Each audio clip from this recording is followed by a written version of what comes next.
भारतीय जनता पक्षाच्या शिर्डीच्या अधिवेशनात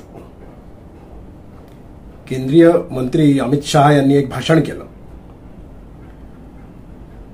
आणि त्यामध्ये त्यांनी शरद पवारांचा उल्लेख दगाबाज असा केला। मग त्याला उत्तर म्हणून लगेच दुसऱ्या दिवशी शरद पवारांनी तडीपार हा शब्द वापरून काही जाणीव करून द्यायची भारतीय जनता पक्षातल्या नेत्यांना प्रयत्न केला। पण ही दगाबाजी आणि तडीपारी ही काही राजकारणाला नवीन नाहीये। बाळासाहेबांनी तर आणि बाळासाहेबांच्या बरोबरीने इतर नेत्यांनी देखील प्रामुख्याने महाराष्ट्रातल्या शरद पवारांना वसंतदादांच्या पाठीत खंजीर खुपसला त्यांच्यासारखा दगाबाज या राजकारणात कोणीच नाही असं म्हटलेलं आहे। तर ही दगाबाजी तडीपारी जनतेची त्यातली भूमिका, जनता काय ठरवते, कोणाला दगाबाज म्हणते आणि कोणाला निवडणुकांच्या निमित्ताने मतदानाच्या माध्यमातून राज्यातनं तडीपार करते, हे आपण आज या व्हिडिओत बोलणार आहोत। त्यामुळे कुठेही जाऊ नका, बघत राहा तुमचं आवडतं यूट्यूब चॅनल ऑफिशियल अजय निकते। हे चॅनल शेअर करायला, लाईक करायला आणि सबस्क्राईब करायला विसरू नका। बेल आयकॉन नक्की दाबा, म्हणजे नवनवीन व्हिडिओची नोटिफिकेशन्स तुम्हाला मिळत जातील। 4 दिवसापूर्वी शिर्डीत अधिवेशन झालं भारतीय जनता पक्षाचं।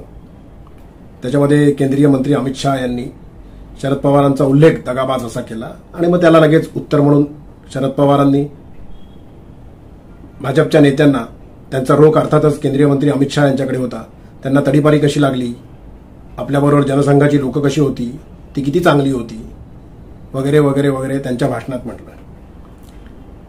पण मी मगाशी म्हटलंय त्याप्रमाणे वसंतदादांच्या पाठीत खंजीर खुपसला आणि त्यांची सत्ता पाडली, त्यामुळे खरे दगाबाज हे शरद पवारच आहेत, हे वंदनीय शिवसेना प्रमुख बाळासाहेब ठाकरे यांच्यापासून महाराष्ट्रातल्या आणि देशातल्या सर्व प्रमुख पक्षांच्या नेत्यांनी शरद पवारांना बोलून झालेलं आहे। म्हणजे वंदनीय शिवसेना प्रमुख तर अशा भाषेत त्यांना बोलायचे की जणू काही दगाबाजचं पेटंट हे शरद पवारांकडेच आहे। अर्थात ते त्यांना भरपूर काय काय बोलायचे, बारामतीचा ममद्या म्हणायचे, मैद्याचं पोतं म्हणायचे, अनेक काय काय म्हणायचे। पण एक लक्षात घ्या मित्रांनो, हे पाठीत खंजीर खुपसणं, दगाबाजी, तडीपारी हे नक्की काय?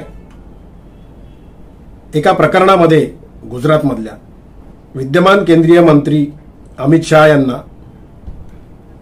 गुजरातमध्ये एका मगाशी मी म्हटलंय त्याप्रमाणे एका प्रकरणामध्ये तडीपारी बजावण्यात आली होती।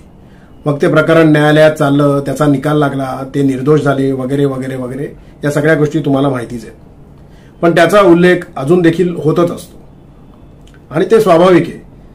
जसं शरद पवारांच्या दगाबाजीचा, वसंतदादांच्या पाठीत खंजीर खुपसल्याचा उल्लेख वेळोवेळी होत असतो, तसाच अमित शहाच्या बाबतीतही होणं काही गैर नाही, स्वाभाविक आहे ते।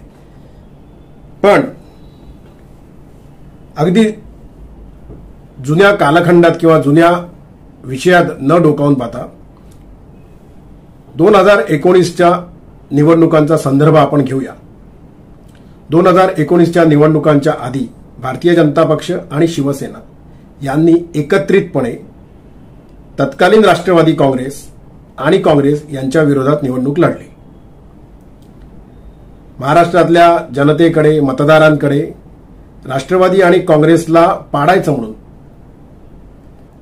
दोघांनी एकत्र येऊन शिवसेना, एकसंघ शिवसेना आणि भाजपनी मतं मागितली।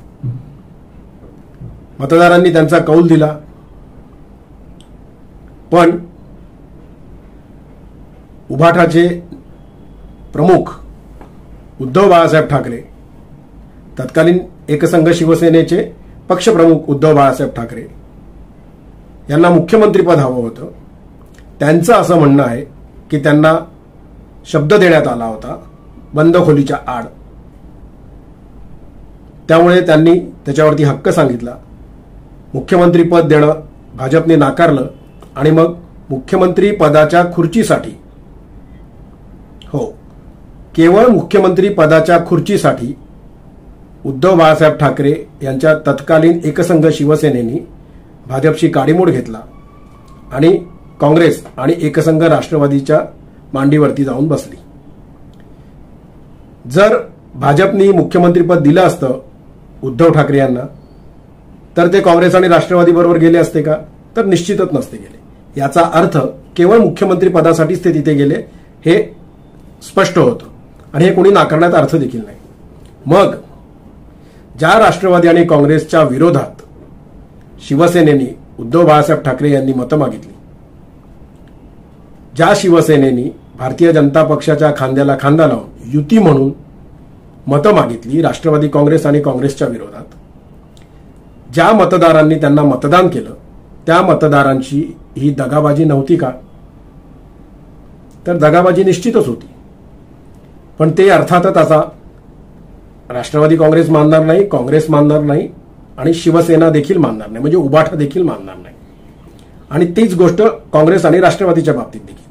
काँग्रेस आणि राष्ट्रवादींनी देखील जी काही त्यांना जागा मिळाल्या होत्या 2019च्या निवडणुकीमध्ये त्या त्यांनी भाजप आणि शिवसेना यांच्या विरोधात लढून मिळवल्या होत्या. मग त्याच शिवसेनेच्या बरोबर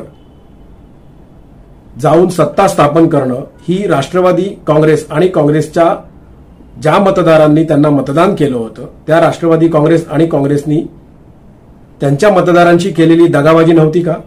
दगाबाजीच होती. पण सत्तेची ऊब फार महत्वाची असते हे काँग्रेसला आणि राष्ट्रवादी काँग्रेसला नीट माहिती आहे. मग ती ऊब सत्तेची असते, ती ऊब आर्थिक असते, ती ऊब सर्वच प्रकारची असते. त्यामुळे त्यांनी देखील महाराष्ट्रातल्या जनतेच्या भल्यासाठी म्हणून तत्कालीन एकसंघ शिवसेनेबरोबर हातमिळवणी केली आणि सत्ता स्थापन केली. तेव्हा आपण ज्या मतदारांनी आपल्याला मतदान केलंय त्यांच्याशी आपण दगाबाजी करतोय हे काँग्रेसला मनाला शिवलं नाही, राष्ट्रवादीच्या मनाला शिवलं नाही आणि शिवसेना एकसंघ जेव्हा होती त्या शिवसेनेच्या मनाला देखील शिवलं नाही. पण आता हेच पक्ष दगाबाजीची गोष्टी करतायत. मग नंतर काय झालं तेही आपण बघू. अर्थात ही अशी राजकीय दगाबाजी करण्यामध्ये भारतीय जनता पक्ष मागे नाहीये. भारतीय जनता पक्षाने देखील तेच केलेलं आहे. त्यांनी काय केलं? अजितदादा पवारांवरती हजारो कोटी रुपयांच्या भ्रष्टाचाराचे आरोप केले आणि त्याच अजितदादा पवारांना 2-4 दिवसाच्या आतच आपल्या तंबूत घेतलं, आपल्या मांडीवर बसवलं, त्यांना शुचिरभूत केलं. मग ही भारतीय जनता पक्षाला जे मानतात, त्यांचे जे समर्थक आहेत, त्यांचे जे कार्यकर्ते आहेत, त्यांना जे मतदान करतात, त्यांच्याशी केलेली, त्या जनतेशी केलेली, त्या समर्थकांशी कार्यकर्त्यांशी केलेली दगाबाजी नाही का? तर दगाबाजीच आहे. भाजपने देखील अजितदादा पवारांचा भ्रष्टाचार शुचिरभूत करून त्यांना आपल्या पक्षात म्हणण्यापेक्षा आपल्या युतीमध्ये घेणं ही दगाबाजीच आहे. त्यामुळे दगाबाजीच्या बाबत कोणीही मागे नाहीये. मग या दगाबाजी, तडीपारी, एकमेकांवरची चिखलफेक, व्यासपीठांवरती भाषणामध्ये बोलायला ठीक आहे, पण कोण कोणाशी दगाबाजी करतं ही जनता ओळखत असते आणि मग जनताच त्याचा फैसला करते आणि मग त्या दगाबाज लोकांना, त्या दगाबाज राजकारण्यांना मतदानाच्या माध्यमातून तडीपार करून टाकते. ती तडीपारी काय आहे ते आता आपल्याला 2024ला ज्या निवडणुका झाल्या विधानसभेच्या त्याच्यात कळलेलंच आहे. गंमत बघा तुम्ही, जेव्हा वंदनीय शिवसेना प्रमुख होते ना, ते शरद पवारांना काय म्हणायचे ते मी मगाशी जे तुम्हाला म्हणालो, बारामतीचा ममद्या, मैद्याचं पोतं. एका इंटरव्ह्यूमध्ये वंदनीय शिवसेना प्रमुखांनी शरद पवार यांचा उल्लेख स्काउंड्रल असा केलेला आहे. तो व्हिडिओ तुम्ही मुद्दामून ऐका. Some kind of an understanding or an alliance with the NCP. Do you think that's a possibility? Possibility in politics, what?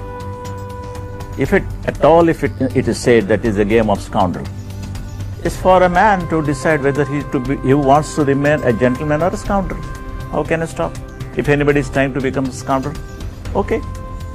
But I will not go along with a scoundrel, whoever he may be. Yes. But you yourself wouldn't think of aligning perhaps with the NCP if you'll fall short of seats here? Never.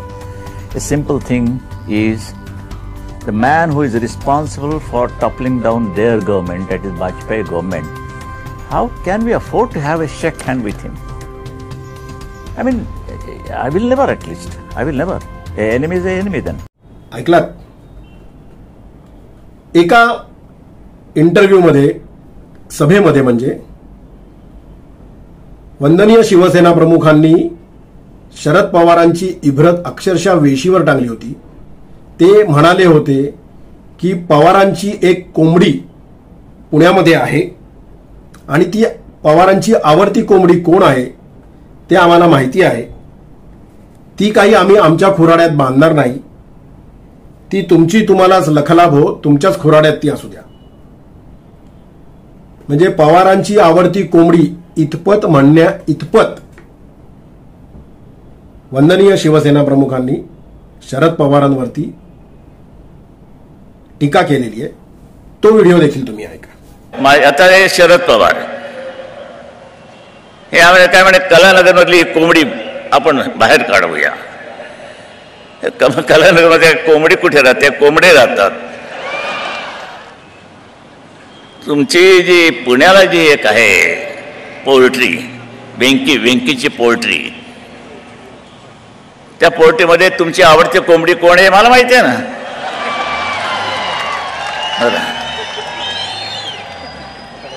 पण आम्ही ती कोंबडी तुमची आमच्या खुर्ड्यात नाही आणणार. तुम्हीच तुमच्याचकडे घ्या, ठेवा.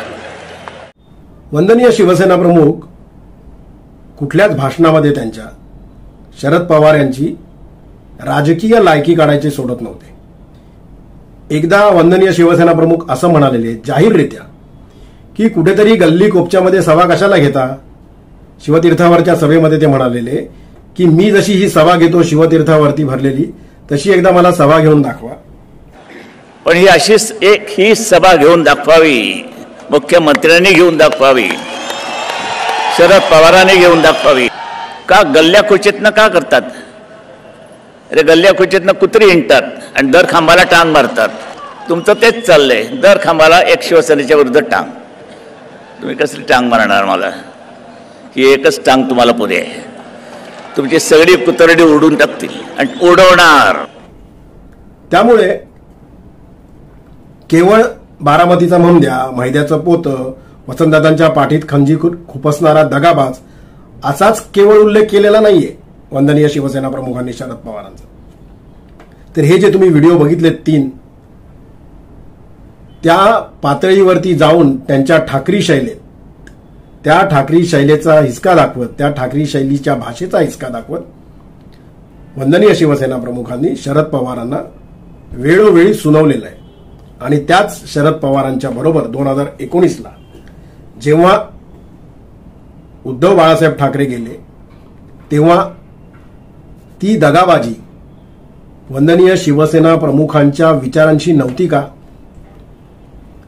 बाळासाहेबांच्या विचारांबरोबर केलेली ही दगाबाजी किमान महाराष्ट्र राज्यापुरता तरी शिवसैनिकांना, शिवसेनेच्या वर प्रेम करणाऱ्या जनतेला, त्यांच्या मतदारांना पटली नाही. आणि म्हणूनच विधानसभेमध्ये हा जो निकाल लागला तो आपल्याला बघायला मिळाला नाही.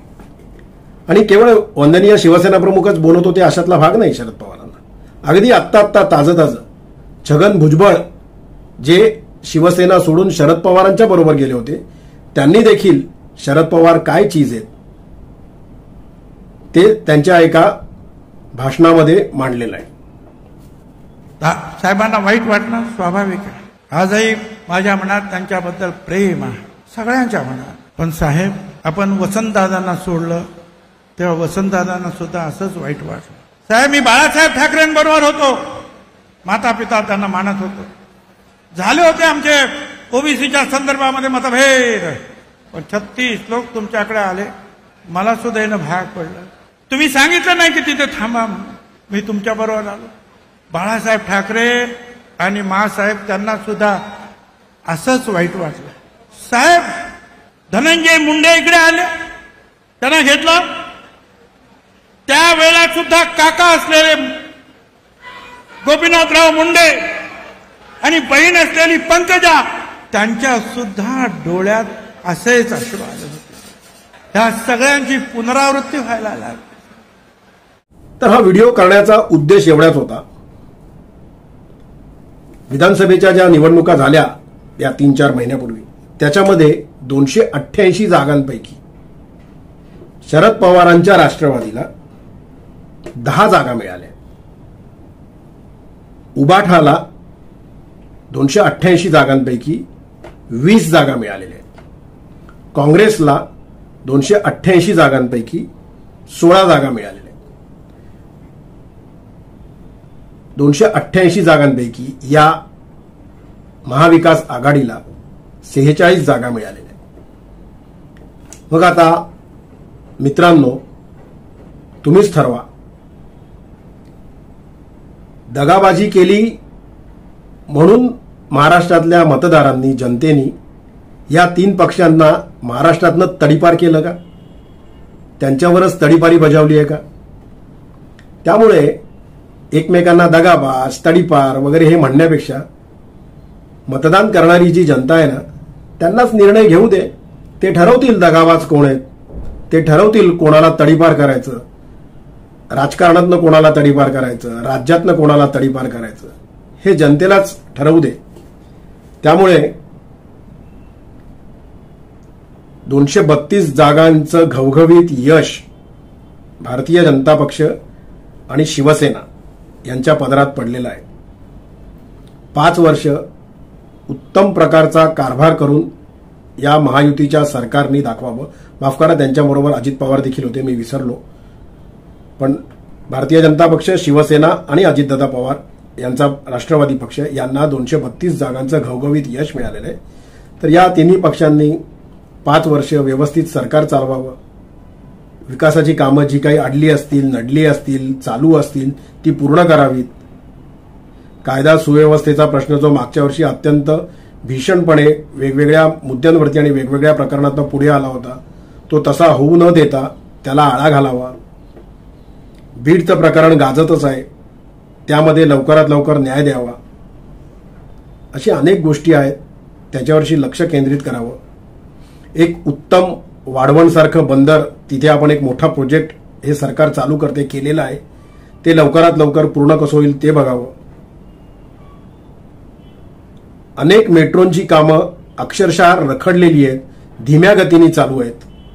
प्रामुख्याने कासारवडवली, गायमुख ते घाटकोपर किंवा मुंबई पश्चिमेतल्या दहिसरची दुसरी जी लाईन आहे ही कामं तातडीने कशी होतील, ती पूर्ण कशी होतील ते बघावं.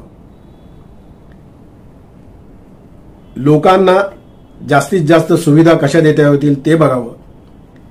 दगाबाजी, तडीपारी कोण करतंय, कोणी केलीये याचा निर्णय जनतेच्या दरबारात घेऊन यावा. निवडणुकांच्या वेळेला जनता ठरवेल. मगाशी मी म्हणालोय तसं कुठल्या राजकारण्यांना तडीपार करायचंय ते देखील ती ठरवेल. त्यामुळे राजकीय तडीपारी कोणाला मिळाली या संदर्भातच हा व्हिडिओ मी करणार होतो, केला आहे. आजचा व्हिडिओ तुम्हाला कसा वाटला ते मला तुम्ही कमेंटच्या माध्यमातून मुद्दामून कळवा, व्हॉट्सअपच्या माध्यमातून मुद्दामून कळवा. ऑफिशियल अजय निकते हे यूट्यूब चॅनल शेअर करायला, लाईक करायला आणि सबस्क्राईब करायला विसरू नका. बेल आयकॉन नक्की दाबा, म्हणजे असेच नवनवीन व्हिडिओची नोटिफिकेशन्स तुम्हाला मिळत जातील. तोपर्यंत आपली रजा घेतो. धन्यवाद.